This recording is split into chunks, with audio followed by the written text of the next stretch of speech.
Masennus ei tule tappamaan sua. Se tulee tuntumaan ihan hirveältä, siihen liittyy paljon pelkoa, lohduttomuutta, epätoivoa ja surua, mutta loppujen lopuksi se ei tule tappamaan sua.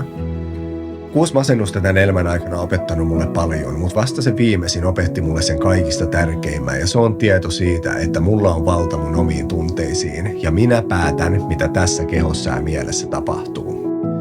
Mä haluan sun suhtautuvan masennukseen kuten luvattomaan tunkeilijaa, joka lupaa kysymättä istuu sun autoon apukuljettajan paikalle ja yrittää tarttua rattiin ja kertoa sulle mihin mennään.